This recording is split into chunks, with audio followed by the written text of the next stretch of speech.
Good afternoon. I am Pete, also known as Risk for Rewards, or over on Twitter at Risk for Rewards. You can find all my content over there, or you can find it here on YouTube.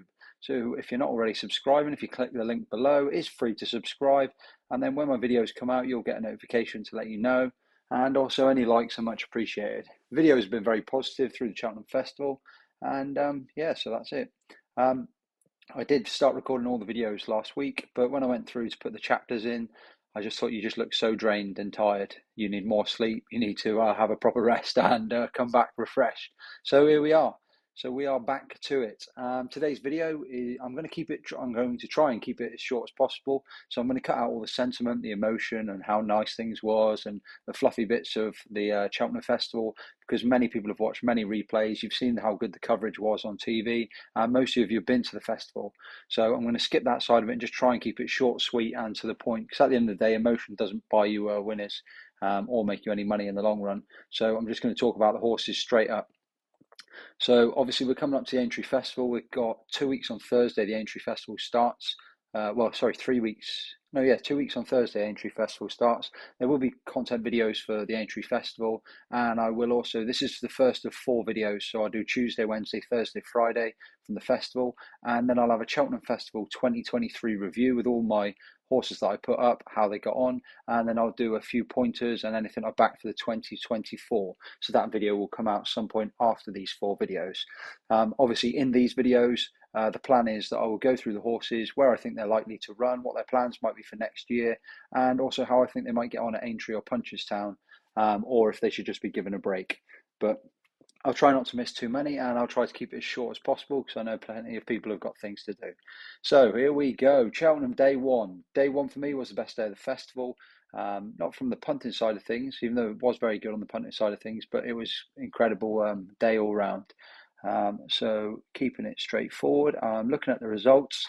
Ilite Tom, I thought ran a bit flat, possibly due to the DRF. I think plenty had many concerns of the fact that due to in fact, before I start, I'm just going to say a few people have been messaging me asking what belts do I currently have on for the festival and etc. I only have 3 bets, 3 main bets at the moment. There is Correct Rambler in the Grand National at 33 to 1, which I put up a long time ago. It's been on my Twitter for a long time. He's currently around the 7 to 8 to 1 mark. It still could be a bet. The Brave Man's Game for the King George at 7 to 2. Obviously, he won it last year for all very similar reasons. He ran an absolute screamer in the Gold Cup, and providing that hasn't left a mark, that was my play there. And then Galloping Des Champs for the Gold Cup. If he stays fit and providing he comes out of the Gold Cup fine, which he's a very young horse, and as much as everyone's saying that was a grueler of a race, it was in some context in the fact that they went a hard, strong gallop from the off. All the best horses came to the fore, both throughout the race and also going into the finish. So he had to be the best horse in order to win. But I also think he's such a young horse. The ground conditions, it wasn't a grueler like when we were watching like Might Bite going through the mud in the past.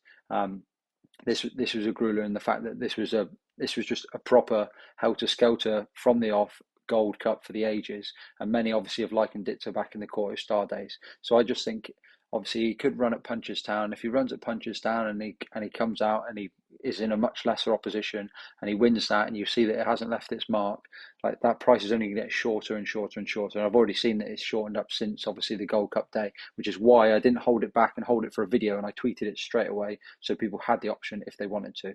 So obviously Correct Rambler, Brave Man's Game for the King George, and Galloping Des Champs for the Gold Cup. But obviously there'll be many more. Those are just the ones that I've got so far.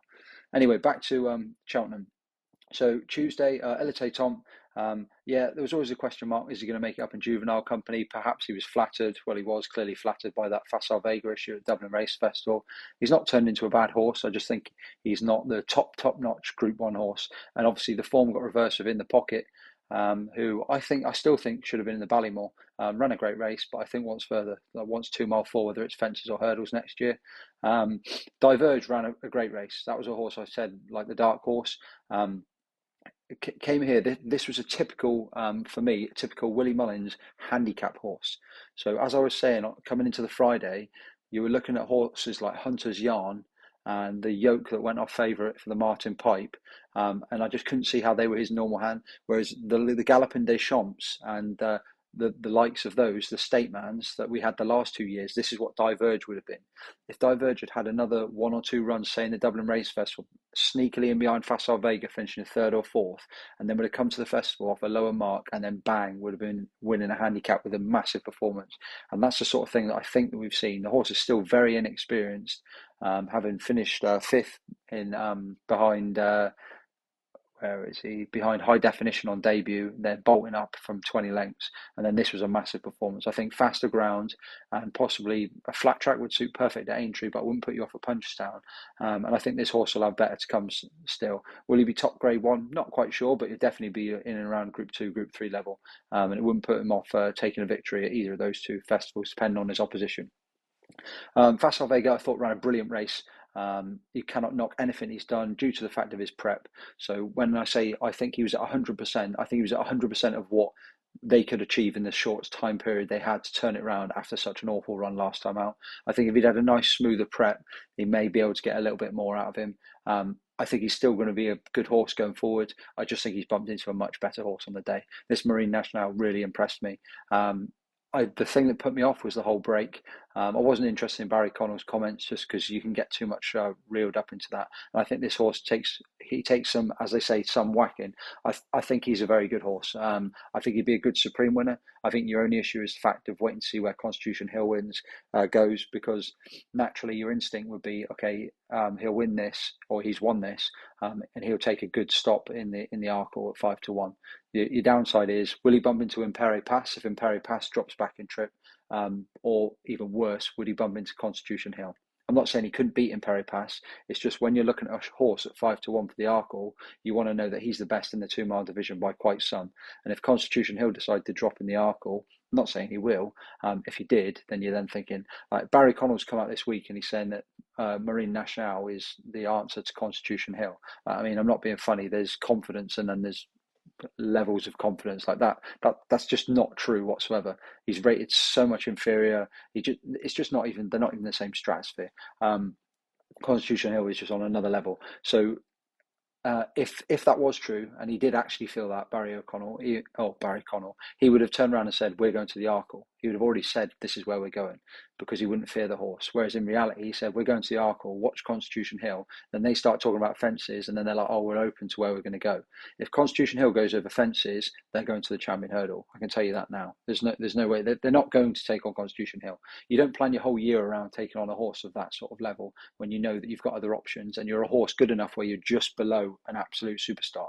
So it's hard. For me, he's an Arkle bet if we hear news that Constitution Hill is staying over hurdles.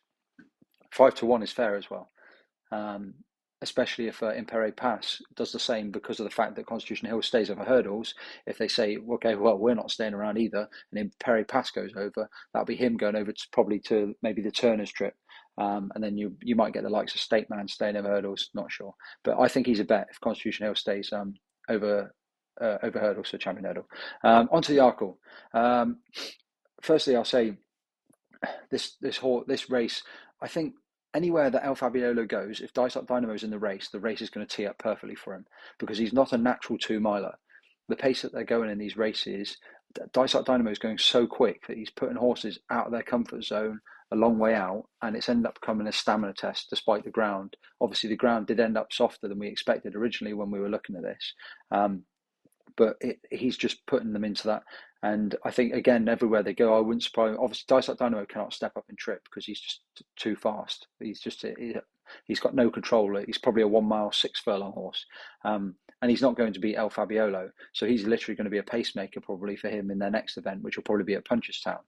El Fabiolo for me does not strike me as a natural champion chaser. So when I look through and I see like the Shishkins, the Altiors, the Sprinter Sacras, he doesn't ooze that like strong travelling, classy jumping. He looks like a horse that could easily end up in a Ryanair, a Gold Cup and stuff like that. But the thing is, when you've got a horse that's won the Arkle, your natural instinct is to go to the champion chase. And until you're beaten at 2 miles and someone says you need to step up, then it's not likely he will. You look at the champion chase field and you're up against Energumene, who's going to be 10 years old next year. So it's not going to be the strongest division unless you see a few come from left field in the next 2 festivals. So it's very hard to see where to position him. With regard to John Bon's ran a very good race, but I don't know what's really happened because he looked an absolute superstar the first 2 runs. His third run, in the Kingmaker when he raced Calico. He looked okay, and obviously there's plenty of question marks. And he just looked well beaten by the better horse here. It's not to say he can't win Group 1s over fences. A lot of people saying he needs to step up and trip. And possibly he does, and we may well see that. I don't think any of Nicky Henderson's. Obviously, Constitution Hill didn't really matter, but he had plenty of horses beaten who were at fairly short prices. So I'm not saying that he ran to 100% of his level. Am I saying that if they ran this race 10 times, would John Bond finish in front of El Fabiolo and what we've seen? No, I'm not. I still think El Fabiolo would finish in front. But I'm just saying, if you're looking towards Aintree, it wouldn't surprise me if he could come on more for this run. But there just was something, there was no like exciting spark but John Bond, a lot of people are knocking Dice Up Dynamo, saying he's now coming up into Group 1 company 4 times, and every time he's fallen short at the Dublin Racing Festival, Punchestown and Cheltenham twice. Well, John Bond's the same. John Bond's fallen short twice in a row now at the top level, obviously at both Cheltenham festivals. Not to say he's not a good horse, it's just maybe he's not a Group 1 Cheltenham horse. So for me, I think if he went to Ryanair next year, because that's what a lot of people have been talking about, I think he could find one too good for him there as well. But obviously, let's see how he gets on, stepped up in trip, if that happens at Aintree. So El Fabiolo, not 100% sure. I want to see him again at 2 miles. I'd like to see him in better competition. It'd be brilliant if they took on Ennigamine, but obviously a chance are just taking a 2 mile novice chase with very little competition. But we shall see. Onwards and upwards. Onto the Ultima. I look at this race and I think this is going to be, again, obviously the Ultima last year worked out as really strong form. And I think once more, this is going to work out strong form again. You've got the right horses in the right places. And you look at the front 5 in the market and they are 6-1, 7-1, 6-1, 7-1, 8-1. So all of the horses that the money came from and they had the best form, providing with their handicap mark, all finished in the first 5. So this to me is a very strong race for a handicap at the Cheltenham Festival. Oscar Elite travelled very similar to last year. And he travelled and travelled and travelled, looked really good turning in, and then he just weakened again, finished 5th. That was, to be fair, that was a fair way behind the front 4, who all finished not in a heat but close enough. And then you had the Goffer of Gordon Elliott's, which was fairly obviously well handicapped, but the real eye catchers were the 3 in front. So Monbeg Genius and Fast or Slow came for serious money overnight. From obviously the English point of view, it was 12s into 6s or 14s into 6s for Monbeg Genius. And for a horse that wasn't really unexposed in the fact that he had plenty of 1s next to his name, he was unexposed in the fact that the handicapper hadn't caught up with him yet. And that was shown here. And I would not be surprised if he goes in a big handicap in the next few weeks. So if he went to, they might well skip Aintree and they might go somewhere a bit like low key. So like, I don't know, on a Saturday to somewhere like a Utoxeter or something and go and take down a big handicap there. Because if I look now, he raced off 140 there. And he's been left on 140. So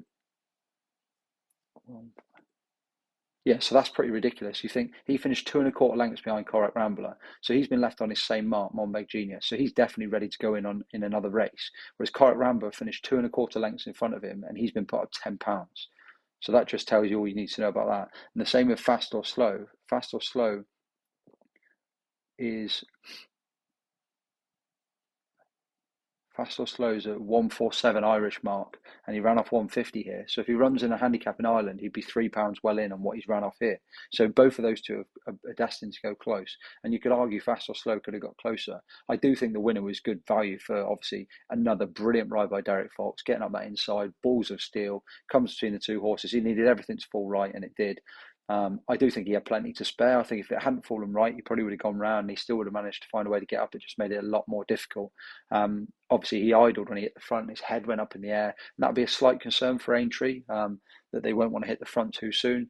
Obviously, being on him anti-post, everything I wanted to see, because obviously he's off a £6 higher mark here. He's now been put up £10, which means this is the year for Aintree if he's going to win, because obviously they're going to be £10 higher next year. So he's off a £10 well in mark, and he's off a mark that Noble Yates won off last year. So he is very much well in. The only question mark is how much has this race taken out of him?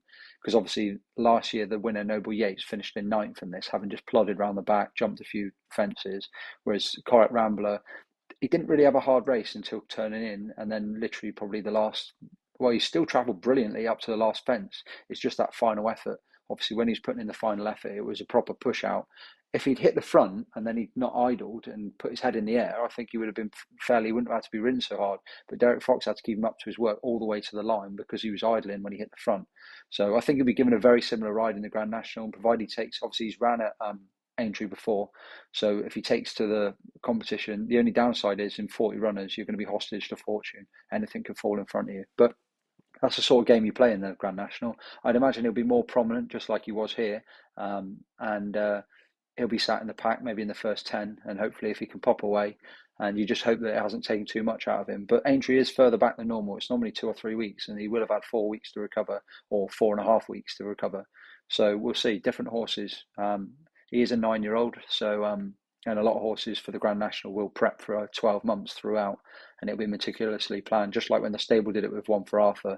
But I just think he's not one to write off. And at the current 8-1, like that's not the worst price. I know I'm on at 33s, but at the same time, the thing is, I don't know what price he'll be on the day, so it's probably not worth thinking about. Right, I'll keep this short. So Champion Hurdle, Vauban, obviously brilliant winner of the Triumph last year. He's just not stepped up to Champion Hurdle. There's nothing to be ashamed of it. He's run to the same sort of level. He's running to 160 RPIs, which are still very high numbers, but they're just not Champion Hurdle high numbers. So he's not quite to that level. Zan here, brilliant piece of placing by Gordon Elliott and connections. Obviously, they thought we could probably pot around here in a 7-runner field and pick up some serious cash. And that's exactly what they've done. Finishing to third, no effort to win the race whatsoever. State Man for me, the moment that they lined up 2 or 3 off Constitution Hill at the start, I thought that was race over. As a Constitution Hill backer, and not a backer on the day, but obviously I backed him at 5-2 in the summer, I just thought, thank you very much. Because I thought all you've got to do now, Nico, is to stay clear. Because I thought if they went out in front, it would set the pace up for Constitution Hill, but he's still got to go round him. So they depend on when you kick. Is he going to slow it up? Are they going to try and keep in a pocket? But as soon as they let him sit in front, and he lined up right next to I Like to Move It. As soon as he popped out, Nico just said, okay, no one on my outside either. He lined up outside I Like to Move It, and every hurdle he just glided past, and he took a perfect toe all the way into the race. And then when he said, okay, that's enough, thanks very much. So it was very interesting. Like State Man, if he goes, well, I presume he's not going to go to Aintree, but he'll probably go to Punchestown. Normally, after a Champion Hurdle, I'd be very wary of how much have they got left for the season. But a horse like State Man, you'd expect him to be plenty fine because it's going to be a 6 or 7 week break. I don't think he had an overly hard race because the horse was just so far superior. It's a very strange ride for me. Obviously, they took second. They didn't want to slit their throats, and he finished 9 lengths inferior. So, and that's probably about where he is. He'd be an interesting horse if he did go over the Arkle. I know a lot of people look at this and they think, yeah, but he's been battered by Constitution Hill. But if Constitution Hill wasn't in the Arkle, like he's still an 167 rated hurdler. That's massive. And he'd be going up against horses that have won the Supreme and just coming out of Novice company. To put that into context, like Marine Nationale is rated 150. So the numbers difference is pretty significant. In fact, I've actually got the numbers different. Marine Nationale. Yeah, Marine Nationale is now rated 162 as opposed to State Man's 169. So we still have £7 to find on him. And he's only a 6-year-old. So he's got time on his side, but they could end up just chasing Constitution Hill round. At the end of the day, if you've got a champion hurdler, you're still winning every other race. And if Constitution Hill goes over fences, then they're laughing. Then they've got a strong chance, depending on what else Willie Mullins has got. Constitution Hill is just one of those. There's not much I can tell you more than what you've already seen. He's obviously been touted as the Frankel of the jumps, and that's exactly what he's doing. He's not just beating horses; he's beating them by like absolute car parks. That nothing's getting close to him. Like horses aren't. The only downside is unless he goes with fences, you're never going to get a price on him again. So that was another one of my reasons to why, like when you were looking at should I cash some out or lay some of your money off come the day because he was going off at 4 to 11. Like he just looked like one of those horses that you just feel a fool because in the future you're probably never going to get a price. And if he stays over hurdles, you won't. Like he's already between 1 to 4 and 1 to 6, despite stepping up 4 furlongs for his event at Aintree, which no doubt he'll pass with flying colours and it will just open even more doors, which they already know they have. So I think they'll win that, and then they'll know they can go 2 miles, 2 mile 4. If he's equally as impressive, they've got both those in the locker, which they probably already know anyway. And then they've got the option of whether they stay champion hurdling or whether they go over fences. Obviously, the more excitable would be to go over fences, but Nicky Henderson isn't going to like that. he likes the safe route, and he's also got, this will be his 10th champion hurdle win if he was to win. Wouldn't surprise me if they went and did 2 champion hurdles and then they went over. But at the same time, wouldn't surprise me if they went over straight away. But then he's got the option: does he go to the Arkle? Does he do a couple of novice runs, then go to the champion chase? So it's so hard to predict, and he is literally blocking every other horse because he's favourite for Champion Hurdle, the Arkle, the Brown Advisory, the Turners. I think he's even favourite for the National Hunt Chase over 3 mile 4 furlongs. So he's favourite for almost every event, which means if he was to go to any of those events, yeah, okay, he's holding the market up for other horses. The problem is if he went to those events, I know he's not likely to go to any of the longer distances, but if he went to any of those events, like he's even 12-1 for a champion chase. If he goes to any of those events, then everyone else in the market is in reality, you're getting knocked off. Like, as in, if he went to the Arkle, I don't see any horse beating him in the Arkle. If he went to Turners, I don't see any horse. Same with Champion Hurdle. So it's very tough. But I think Nicky Henderson's a man who likes to put his words on the table fairly soon. So if they don't say before the end of the season, it wouldn't surprise me if they say sooner rather than later, as in towards the start of next season. But we'll see. A lot's going to change in the next 2 festivals. Brilliant horse, but not a lot we can do with him. Onto the Mares' Hurdle. Right, I'll keep this short in the fact that I think anything behind the front 2, you can just completely bin off their runs. Just completely forget it even happened. Like, I can't fathom what the plan was here. Obviously, I mentioned about Nicky Henderson having a few stable issues and them not running to form, with Marie's Rock, Epatante, and Theatre Glory all running absolute howlers. I mean, Epatante and Marie's Rock have been the most consistent of horses, like first, second, in all their races. And they went sent off 9-4 and 6-1 and finished 7th and 8th. Like, this was almost like they just got to a point where this could not have been more tailor-made for Honeysuckle, in the fact that Love Envoy set a really, really, really slow gallop. No one pushed for the lead to say, come on, we need to press on. And when you're talking about Marie's Rock going 3 miles, why on earth were you not thinking, we know she's going to stay. If this isn't going to plan, why don't we push up and try and get... So no one wanted to do that. The problem is, I guess, with Marie's Rock is both her and Echoes and Rain have been keen at times, so they didn't want to. So everyone wanted to settle. Obviously, Brandy Love had just had that run 3 weeks ago, so she wanted to not be too much in the limelight. So all these horses wanted a nice toe, but Love Envoy thought, you know what, I'm going to slow this, and they went so slow and absolutely crawled, and then it turned to a sprint. And who's that going to suit more than anyone else? Honeysuckle, being a champion, 2 mile champion hurdler. So obviously she's retired now, so it's pretty irrelevant. Love Envoy, again, she's an admirable mare. She'll have her chances as they go on.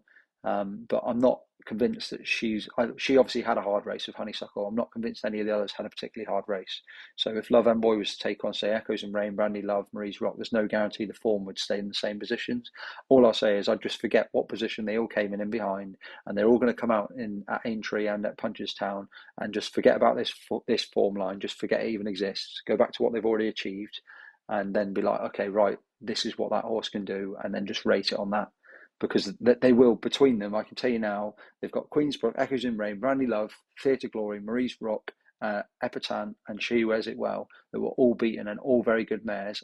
I'd be shocked if there's not at least 1 or 2 of those that are finishing like in these races coming up, whether it's first, second, third, or even winning, or like they are so much better than what you saw on this day, and it was just the way the races ran.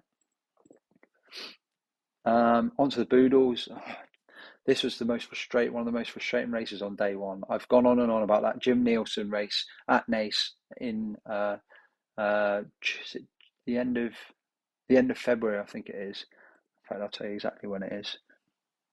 It was the 11th of February, and it's called the Jim Nolan Novice Hurdle. Obviously, it probably won't be called that next year. And it was the over at Naas, middle of February, and I looked at the form. I watched the race. The winner was... So the last few winners of this race have finished. So Brazil won, Jeff Kidder, Aramax, Band of Outlaws, all of them have, I think out of those, I think 3 of the 4 won this race. So this was literally the best form line you could get. So I went to this race and I thought, right, Sir Alan looked like the horse for the day, as in that was his winning done. So I looked at the rest and thought, okay, so who was the most likely? And I fell on, obviously, Biker. And long and behold, the other horse that was sent off 3-1 joint favourite was Jazzy Matty. So I got it right, but also got it wrong in the fact that Biker finished a neck second. The other selection I picked was obviously Risk Bell, who finished a nose behind them.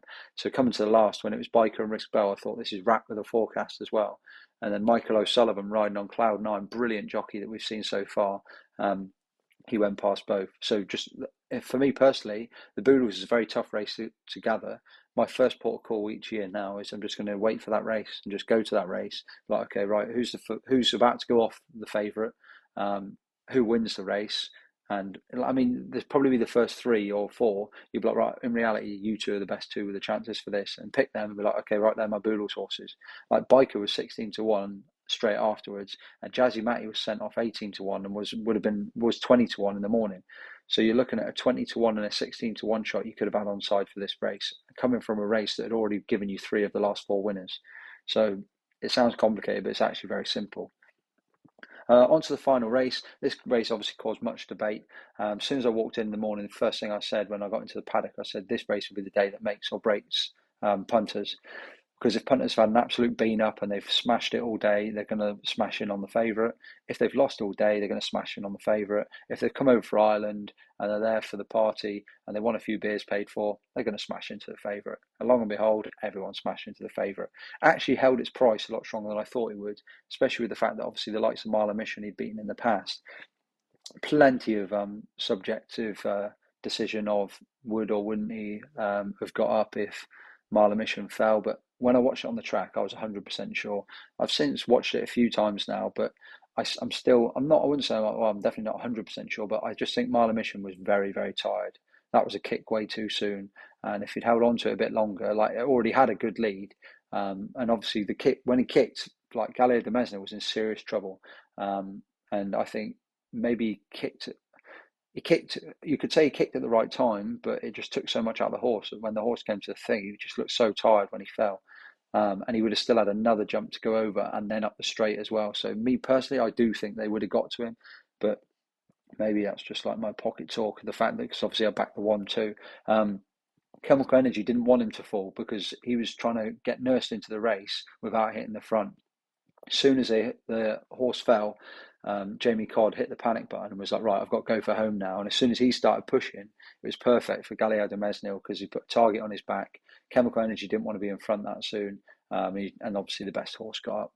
Some will say that was a perfect ride by Patrick and he was brilliant. And then others will say, you got out of jail. Me, somewhere in between.